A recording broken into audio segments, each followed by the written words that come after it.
Today, I'm watching The Twilight Zone, Season 1, Episode 23. The previous episode was one of my favorites that I've seen so far. It was about this neighborhood that suspected everybody was an alien and slowly turning on each other. We did see aliens at the end of the episode that were messing with their power, and that's what caused everybody to be so suspicious. So, a really great episode. We didn't get a next time on The Twilight Zone piece with Rod Serling, so I have no idea what this episode is about. I really enjoyed the previous episode, so I'm very curious to see where we're gonna go with this one. I do love the little ending pieces that he does, so I was a little sad we didn't get that, but curious to see where we're gonna go. So thank you so much for sharing in this first time watching with me. If you have any other suggestions for TV shows you think I should watch, please comment below. And if you want to have a say in what movies or TV shows I watch, be sure to join Patreon. And as always, please like, comment, and subscribe to this channel, and check back often for more awesome content.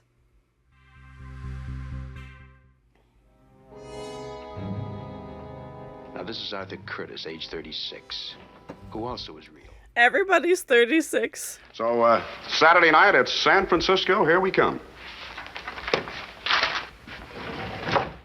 Yeah, I'm very curious to see what's real, what's not real, how they're going to portray that. Oh, for heaven's sake. Never a good start if the phone lines are already down. Who's yelling cut at him? Is this a play? What's going on? Oh, yes. Pull back to reveal. Okay. He's acting in a TV show that he doesn't know about. He seems confused. It's like Truman Show. What are we doing? Very interesting. I love film and film references, so I'm very excited that we get to see, the crew and the camera operators and everybody. Is it so hard to make a phone call? He obviously has no idea that he's a part of this TV show and that his real name is Jerry. Marty Fisher. Your friendly neighborhood movie director. Okay, it's a movie, not a TV show. Yeah, he has no idea what's going on. Sally, what? What's the matter, Mr. Reagan?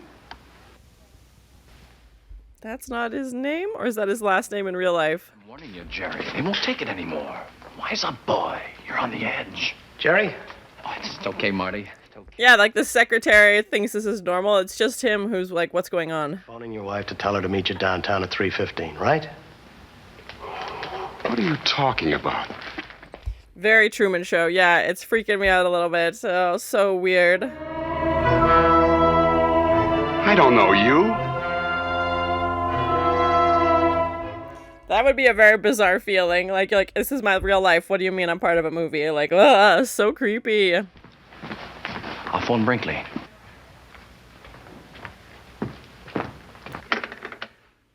That's why the phone doesn't work, because it's obviously not a real phone. There's a telephone in here. Why don't you sit down, Jerry? I asked you if there's a phone in... Jerry, if I have to call Brinkley on this, you're dead.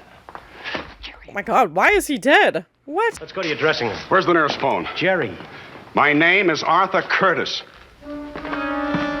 He's taken either method acting to a very, very extreme level, or he genuinely has no idea what's going on.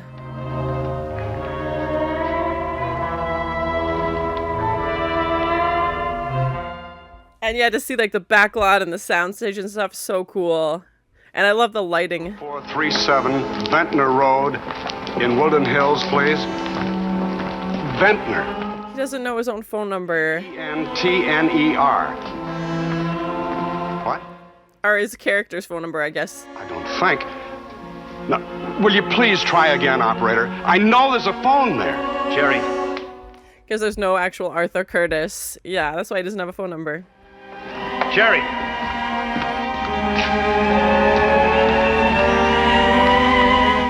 They definitely didn't want him to leave, so... and, like, what else is he gonna see that's not real out there? Miserable life. But you're going to pay me what the judge tells you to pay me, or so help me, I'll put you so far behind bars they'll never find you again. Oh my god. How much does he owe her? What? Not Mrs. Reagan anymore. His ex-wife? Oh, shoot. The afternoon shooting. That's not exactly what I had in mind. I've called an ambulance. Jerry's having a nervous breakdown. He's taking the car. See ya. He's like, I'm not Jerry. See ya. Like, this guy, is he having like the worst case of amnesia? Is this some like virtual reality situation? Either way, I love that we get to see like the old Hollywood backlots in the studio. I have a little daughter named Tina. We live at 22437 Ventnor Road in Woodland Hills. I'm warning you, Jerry. That would be so bizarre. Like, if you were married to an actor and he just kept insisting that he was the character's name and refusing to acknowledge his own name. So weird. And yeah, where is he gonna go? Like, when it gets to that house, it's not gonna be his. You ask where Ventnor Road is.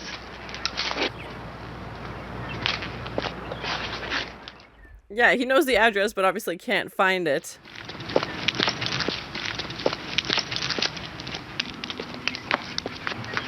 Tina. Oh no, not his kid. Not his kid. Yeah. I'm guessing he doesn't have a child in real life. His ex-wife didn't mention anything.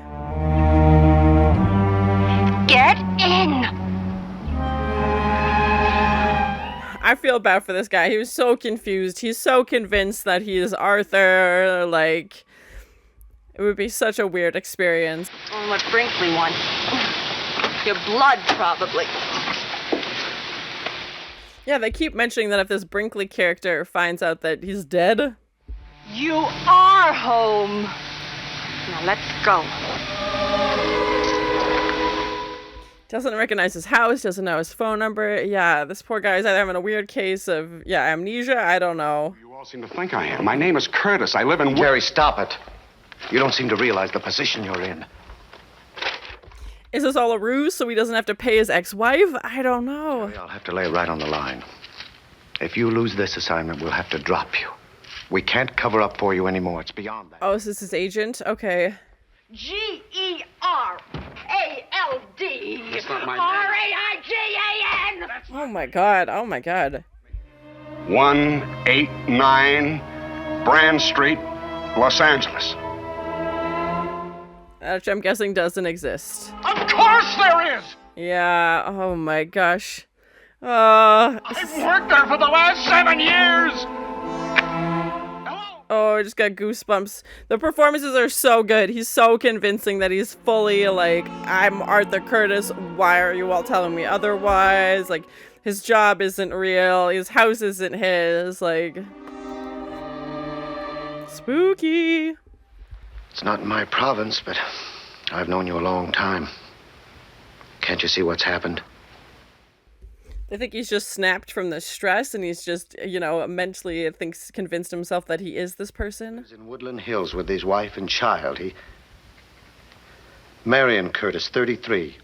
A charming young woman. That would be so bizarre to have someone read your life to you on the pages of a script. The only information you have about Arthur Curtis is written in this script. No. Yeah, does he have any other memories and stuff that's not in the script? It's real. I wish it were. For your sake, I wish it were.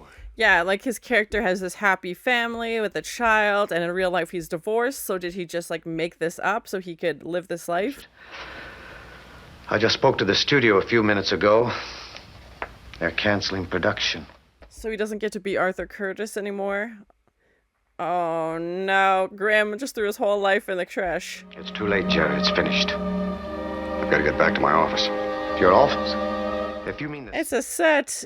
Yeah, exactly. Oh no. They can't!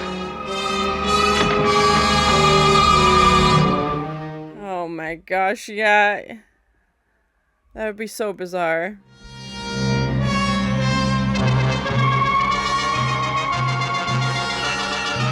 Driving montage. Oh my gosh, he's really in a hurry.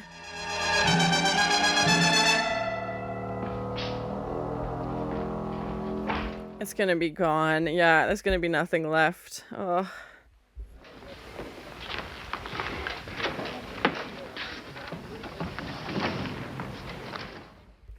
The pictures are gone. Oh my gosh. Don't leave me here. Don't leave me here. Who left you where? What?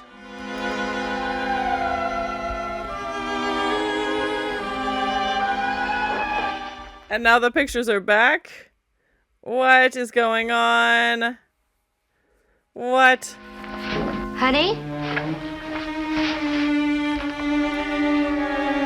Marion. And his wife Israel? What's happening? Oh, I got goosebumps. Marion. Well, my goodness. I've been phoning you all day long. Where have you been? It's like a funny story. You wouldn't believe me. Well, where were you? Mr. Curtis? Are you leaving now? Yes. And right back to playing pretend. Oh, what's going on? All right, let's get those lamps and tables out of here. Honey, what's the matter? They just like moved it so he can't see production? Because yeah, we could still hear them, obviously. What's wrong? Nothing, darling. I just don't want to lose you. He's like, sure, let's bring in her wife. Yeah, let's just play pretend if that's what he believes. So bizarre. He's not in his dressing room. Wonder where he is. Headed to San Francisco with his fake wife. The private world of Arthur Curtis. This way to escape. Arthur Curtis. En route to the Twilight Zone. What is going on? He just wanted to escape? So that was my first time watching The Twilight Zone, Season 1, Episode 23. This episode definitely reminded me of The Truman Show, if you've seen that film with Jim Carrey. It's really well done. This, definitely had a very, very similar premise. I feel like they left the ending pretty ambiguous, which I don't mind. Is he actually Jerry? Is he actually Arthur Curtis? Is he just, wants to escape and is just assumed this new identity of this character and sees that as a chance to get out of here? But then also, was the person playing his wife an actress? Because she shows up and they assumingly get on this plane together to San Francisco. Is that part of the movie? I don't know. It was very interesting, and the performances were so well done. The actor who played Jerry / Arthur was so convincing. You could see the panic and the fear on his face as he's trying to tell people, stop calling me Jerry, like I'm not this person. I am in fact, Arthur. Maybe he just did want to get away from paying off his ex-wife, didn't want to give her any money, wants to run away. His character is happily married, has a kid, and this big vacation coming up. So maybe he just, mentally decided, I'm going to ignore my old life, take on this new persona, and just not hear otherwise. It would be so strange though to just wake up one day, he obviously thought he worked here. He tries to get a phone number for it. It doesn't exist. He tries to get a phone number for the address that he thinks he lives at. The operator says there's no phone there. Maybe he had to put on this big show spectacle to convince everybody that he wasn't this person. And we didn't get the reveal like we did with the Truman Show, where they pull back and you can see that someone is pulling the strings, orchestrating everything, this big choreographed dance that they have for Truman, or Arthur in this case. And I do love the movie and a movie reference, so it was great to pull back and see the TV studio and the old Hollywood backlots were great, and, driving around and to get to see some of those.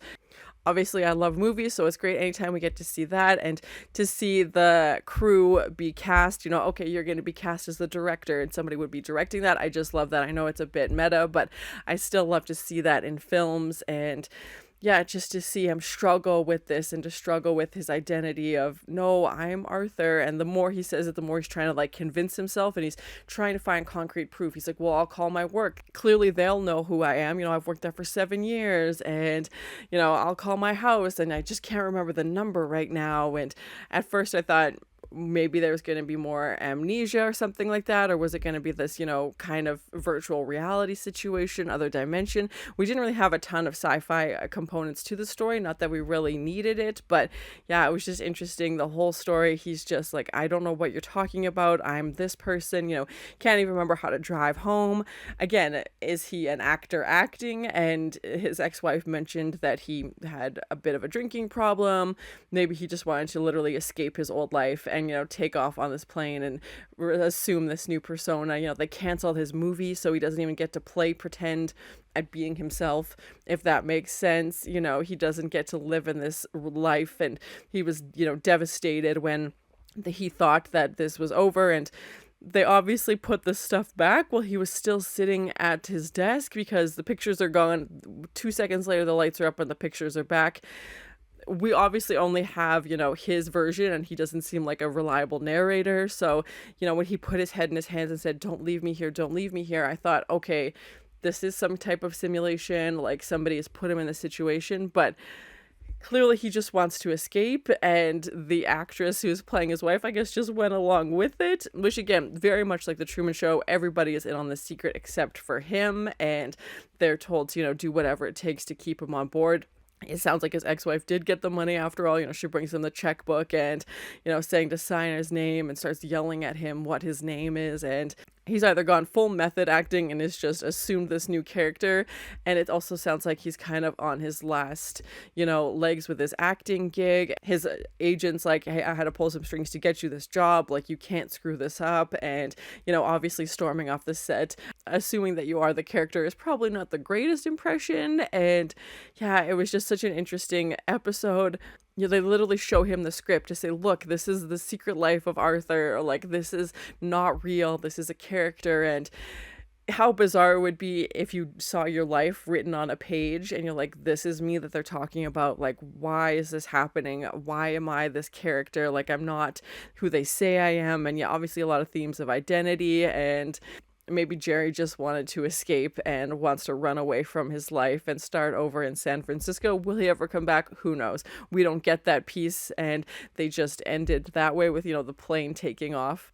I was worried a little bit it was going to have a grim ending because they kept saying, Arthur is dead, and throws the script in the trash, and keeps saying like, "Oh, Brinkley's gonna kill you, like your agent's gonna kill you." And I was like, does he mean this literally? Does he mean this figuratively? Like, is this some kind of life or death situation where you have to be involved in this movie? But I'm not sure how that would work. But yeah, I was trying to figure out what was real, who do we trust, and it definitely feels like Jerry just wanted to take on a new persona, start a new life, have this new personality, because literally everybody he met, and again, that's definitely what happened in Truman Show, but they didn't let Truman leave, and obviously he takes off and escapes and is very much like, "Yeah, let's move up this, vacation. I want to start it sooner." And even when his wife comes to visit, he's like, "Let's get out of here now. Like, let's go."